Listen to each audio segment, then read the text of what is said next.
There are moments in life that divide everything into two versions of yourself. The person you were before that moment, and the person you become after it. For me, that moment arrived on a cold Wednesday morning when my 80-year-old mother called and quietly said, "Nathan, my chest feels strange."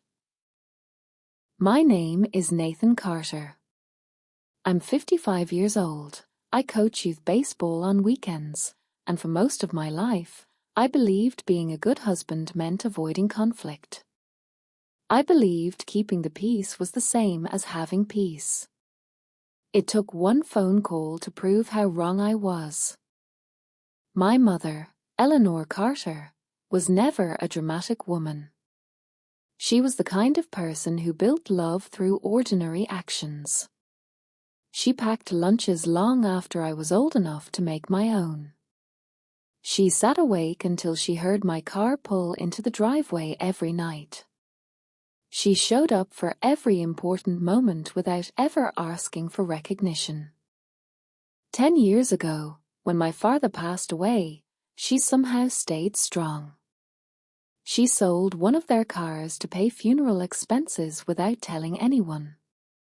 She kept her home running on a fixed income and still made Sunday dinners for anyone who walked through her door. In all those years, she never once called to complain about being lonely or overwhelmed. Not once. So when her voice sounded weak that morning, my body reacted before my mind could catch up. "Mom, are you okay?" "I'm sure it's nothing," she said softly. "I just didn't want to bother you." That sentence hurt me immediately. 80 years old and still apologizing for needing help. "Mom, stop talking. I'm coming." I hung up and stood still for 3 seconds. My truck was at the repair shop until Friday. Then I remembered Vanessa's silver SUV sitting in the driveway with a full tank of gas. I could hear the shower running upstairs. "Vanessa!" I called. The water stopped. "What?" "I need your car. Mom's having chest pains. I need to get her to Mercy General Hospital." There was silence. Then she appeared at the top of the stairs wearing a robe, her expression completely unreadable. "Nathan, I can't today." I blinked. My mother's left arm is going numb. "I heard you." "Then why are we even discussing this?" She folded her arms. "Call an ambulance." She hates ambulances. You know that. Vanessa sighed. "I have dinner plans with Patricia and the girls tonight. I'm not spending my entire day sitting in a hospital." For a moment, I genuinely thought I had misunderstood her. "Vanessa." She looked at me without emotion. "She's your mother, Nathan. Not mine. Figure it out." Then she walked back into the bedroom and gently closed the door behind her. No anger. No guilt. No hesitation. Just inconvenience. I stood there in complete silence while something inside me shifted. Not anger. Not yet. Something colder. Something much quieter. I pulled out my phone and called Samuel Brooks, my 73-year-old neighbor who lived 4 houses away. He answered immediately. "Nathan, what's going on?" "My mom needs to get to the hospital. Can you help me?" "Give me 4 minutes." That was it. No excuses. No negotiations. No conditions. 4 minutes. As I waited outside, I realized something that should have been obvious years ago. When people truly care, they don't calculate. They show up. 4 minutes later, Samuel's car stopped in front of the house. I climbed inside and looked toward my front door one last time. The curtains never moved. Vanessa never came outside. She never even asked if Eleanor was okay. And although I didn't fully understand it yet, something had already ended inside me. Because once you see someone choose convenience over compassion, you can never unsee it. That morning wasn't the beginning of my mother's emergency. It was the beginning of the end of my marriage. Samuel got us to Mercy General Hospital in less than 10 minutes. My mother sat beside me in the back seat, wearing her favorite blue coat as if she were going somewhere special instead of an emergency room. Even then, she kept apologizing. "I'm sorry to inconvenience everyone," as she said softly. Samuel glanced at her through the mirror and smiled. "Eleanor, you have spent your whole life helping people. Today, let us help you." She smiled at him. That was my mother. She made people want to be better versions of themselves. We arrived at the hospital at 8:25 a.m. A nurse named Margaret quickly escorted her inside while doctors prepared several tests. The emergency room was busy, but somehow my mother remained calm. She squeezed my hand and said, Everything will be okay, Nathan." Imagine that. The person with chest pain was comforting everyone else. Dr. Andrew Foster arrived 20 minutes later. He was calm, professional, and direct. "Mrs. Carter, we don't ignore these symptoms at your age. We're going to run several tests immediately." She nodded without fear. I sat in the waiting room afterward, staring at a television mounted high on the wall. It was playing a game show with no sound. Time moved strangely. Minutes felt like hours. I bought terrible coffee from a vending machine and drank it anyway. My phone sat on my lap. Silent. No message from Vanessa. Not one. Not a single text asking, "Is she okay?" At 11:02 a.m., Dr. Foster walked toward me. "Mr. Carter?" I stood immediately. "Your mother suffered a mild cardiac event. It wasn't a major heart attack, but her body is warning her that something needs attention." My knees nearly gave out from relief. "Is she okay?"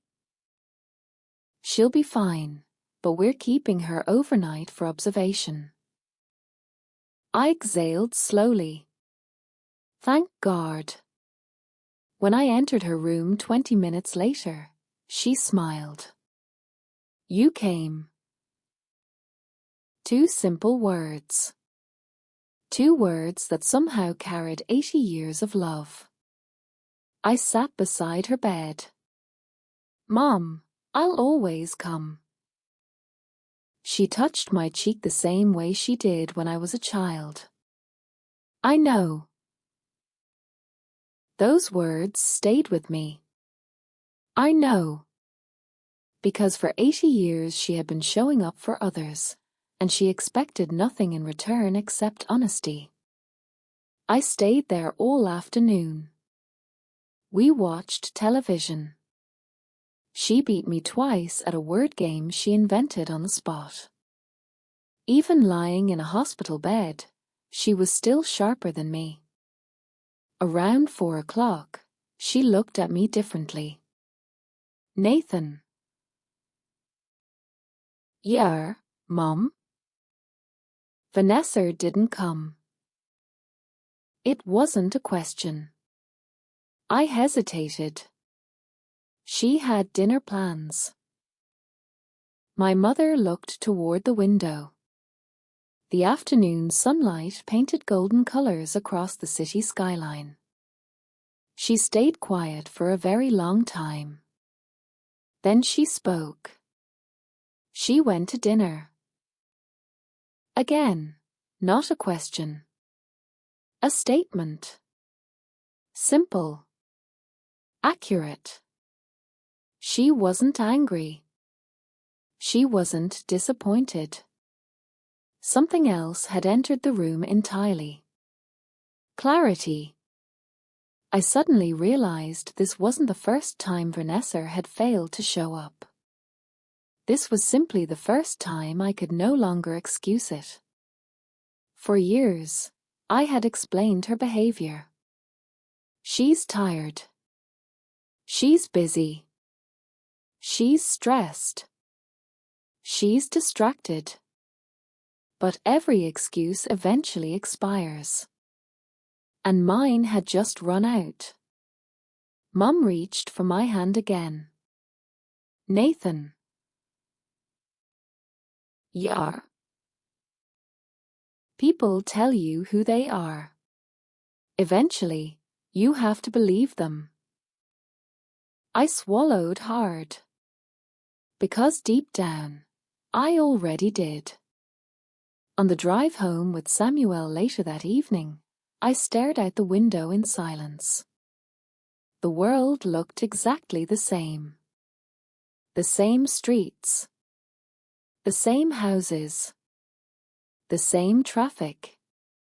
Yet everything felt different. Because once the truth enters your life, you can't politely escort it back out. And for the first time in 13 years of marriage, I wasn't trying to save my relationship anymore. I was trying to understand why I had ignored reality for so long. Meanwhile, back at home, Vanessa still had no idea that Eleanor Carter was about to make a decision that would change everyone's future forever. I arrived at Mercy General Hospital the next morning just before 9 o'clock. Samuel drove me again without hesitation. By then, I wasn't even surprised anymore. Some people don't wait to be asked twice. They simply show up. My mother was sitting upright in bed wearing her own nightgown instead of a hospital gown. Her reading glasses rested on her nose, and a crossword puzzle book sat open in her lap. The sight alone made me smile. She looked up.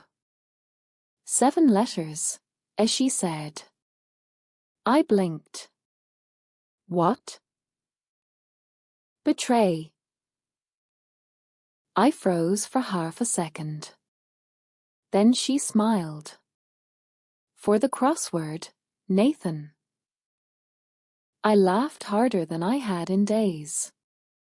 Perfect. She counted the boxes and wrote it down. Correct, as she said proudly.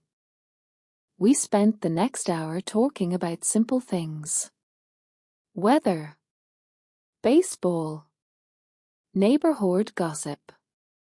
The kind of conversations that only happen between people who have loved each other their entire lives. There was no pressure. No performance. Just peace. Then she closed the puzzle book and folded her hands. Nathan, I need to call Benjamin Harper. I immediately understood. Benjamin Harper had been our family attorney for decades. He handled my father's affairs and prepared my mother's will years ago. I nodded carefully. Okay. She looked directly into my eyes. I've been thinking. Mom, you don't have to make any decisions right now. Nathan James Carter. My full name. That stopped me instantly. She rarely used all three names unless she meant business. Don't finish that sentence. I smiled and raised my hands. Yes, Mum. She softened.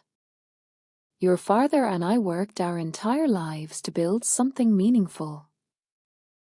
She paused. We sacrificed. We saved. We went without. Then her expression changed. And I have earned the right to decide where those sacrifices go. I didn't interrupt. Vanessa didn't fail me yesterday, Nathan. She shook her head gently. She failed years ago. That sentence landed harder than anything else. Because she wasn't talking about one dinner. She was talking about patterns. Years of patterns. She wasn't there when your father died. Another pause. She wasn't there after my hip surgery. Another. She wasn't there when I was sick 2 Christmases ago. Then she looked directly at me. And she wasn't there when my heart needed help. I sat perfectly still. Because every word was true.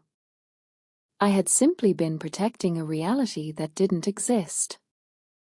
Mum reached for a small folded paper beside her bed. Benjamin Harper's number. Already written down. Already prepared. This wasn't impulsive. This was clarity. She called him at exactly 9:21 a.m. He answered immediately. Mrs. Carter. Benjamin, I need to update my will. There was a brief silence. Of course. Today? If possible. I'll be there at 2. She smiled. Perfect. After the call ended, she calmly reopened her crossword puzzle. Like she hadn't just altered an entire future. I stared at her. Mom. She looked up. You don't have to do this because of me. She smiled softly. I'm not doing it because of you. She filled in another answer. I'm doing it because it's right. Then she added something I'll never forget. Love isn't measured by words, Nathan. It's measured by who shows up when life gets hard. That sentence pierced straight through me. Because suddenly my entire life looked different. My mother. Samuel. My late father. Every single one of them had shown up. And for 13 years, I had been married to someone who constantly found reasons not to. At 2 o'clock, Benjamin Harper would arrive. And with the stroke of a pen, my mother was about to permanently separate loyalty from entitlement. Meanwhile, Vanessa still believed life would continue exactly the same way it always had. She had absolutely no idea that the foundation beneath her feet was already disappearing. Benjamin Harper arrived at exactly 2 o'clock carrying a leather briefcase and wearing the expression of a man who understood the seriousness of every room he entered. He shook my hand first. Then he sat across from my mother. For the next 45 minutes, I stayed quiet. Some conversations deserve witnesses, not interruptions. My mother spoke calmly, clearly, and without a trace of anger. That was the remarkable part. There was no revenge in her voice. No bitterness. No desire to hurt anyone. Only truth. And truth can be far more powerful than anger. By the time Benjamin closed his folder, everything had changed. The house on Willow Creek Drive. Mine. The investment accounts my parents built over decades. Mine. The jewelry. The furniture. My father's restored classic Mustang. Mine. And $20,000 designated for the Riverton Animal Rescue Center because my mother had volunteered there for years. Vanessa's name appeared nowhere. Not once. Benjamin stood and adjusted his jacket. Your mother is one of the sharpest people I've ever worked with. I smiled. I've always known. After he left, my mother returned to her crossword puzzle as if nothing extraordinary had happened. That was her gift. She never needed attention for doing the right thing. Later that afternoon, I returned home. The moment I stepped inside, I saw Vanessa sitting on the couch holding her phone. She looked exhausted. Terrified, even. Nathan. I set my keys down calmly. I've been calling you all day, Ishi said. I noticed. She stood up immediately. Did you know? I already knew what she meant. The will? She nodded. No. Her shoulders dropped. Benjamin's office called. I remained silent. Nathan, do you understand what this means? I looked at her. Yes. No, I don't think you do. Fear had completely replaced her confidence now. She took a step toward me. You need to talk to her. I said nothing. Tell her it was a misunderstanding. Still nothing. Tell her I'll apologize. I finally spoke. Apologize for what? She stopped. The room became very quiet. I took one slow step closer. Apologize for choosing dinner while my mother was in a hospital bed? She opened her mouth. Nothing came out. Apologize for ignoring her for years? She looked down. Apologize for treating compassion like an inconvenience? Her eyes filled with tears. Nathan, please. But something inside me had changed. For years I had rushed to make her comfortable. For years I had softened every consequence. For years I had protected her from reality. Not anymore. She spent 80 years showing up for people. I kept my voice calm. She showed up for my father. I paused. She showed up for me. Another pause. She showed up for strangers. I looked directly into her eyes. And she finally realized she was showing up for someone who never intended to return the favor. Vanessa started crying. But even then, I didn't feel angry. I felt something much stronger. Peace. Because anger still carries attachment. Peace means letting go. And for the first time in 13 years, I was letting go. She looked at me differently then. Not as her husband. Not as her protector. Not as the man who would smooth everything over. She looked at me as someone she could no longer control. And that realization frightened her more than losing any inheritance ever could. Because she was beginning to understand the truth. This was never about money. It was about losing me. And deep inside, she knew she already had. My phone suddenly buzzed. The screen lit up. Mom. I smiled immediately. Vanessa noticed. That one tiny smile said everything. I answered.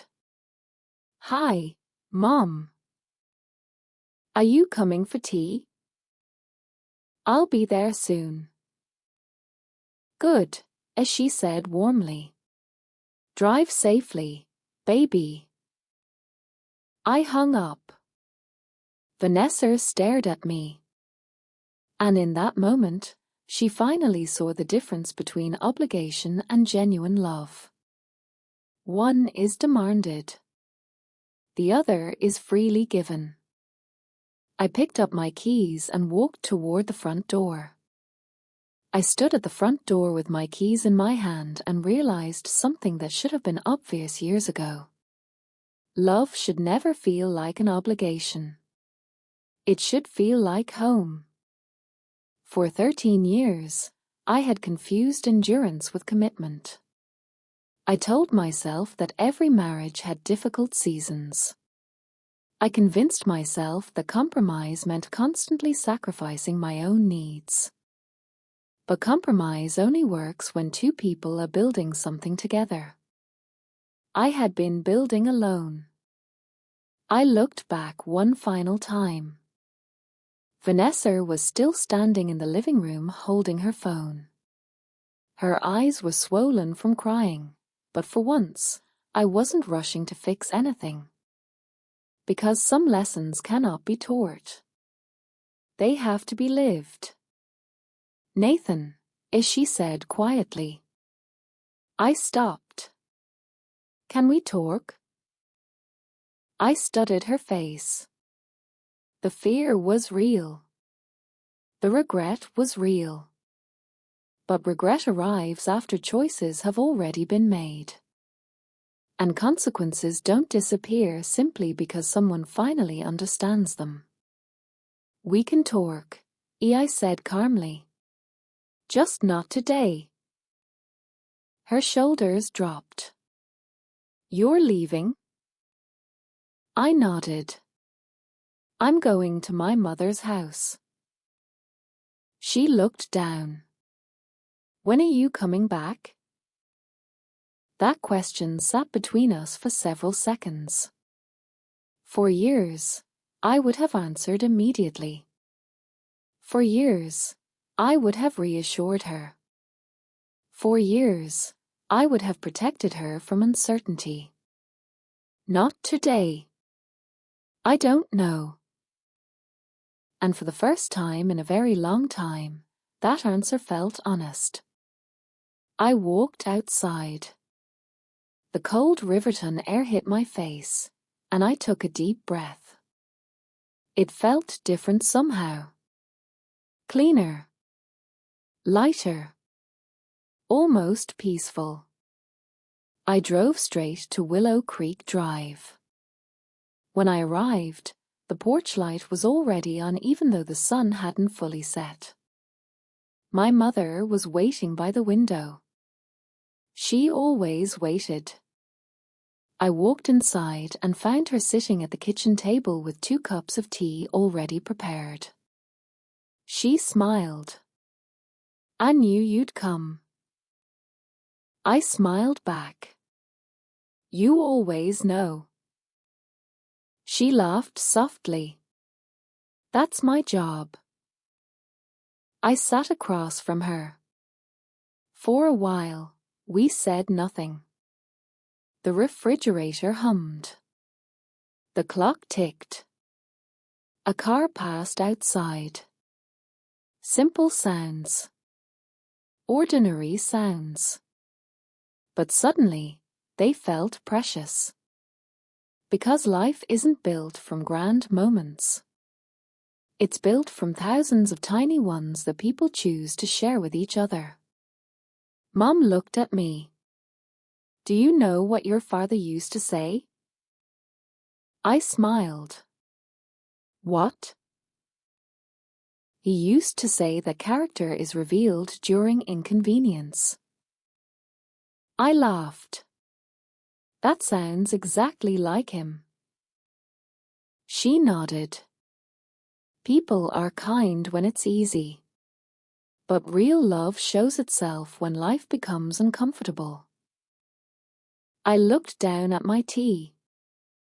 Every piece finally fit together. Wednesday morning had not created this problem. It had exposed it. One emergency had simply uncovered 13 years of emotional absence. And maybe that was a gift.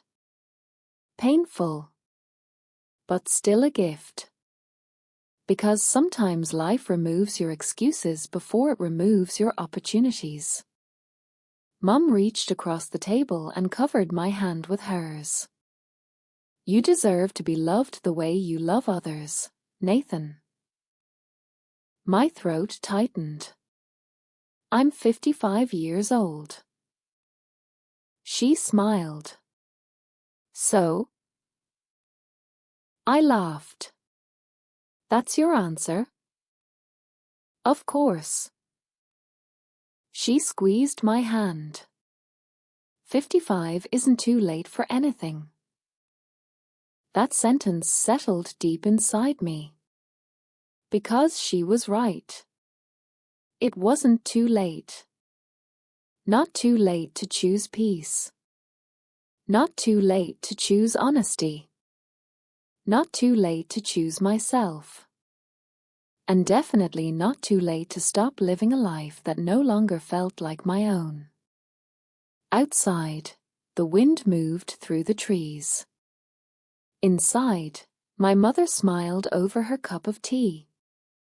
And for the first time in years, I wasn't afraid of the future. I was ready for it.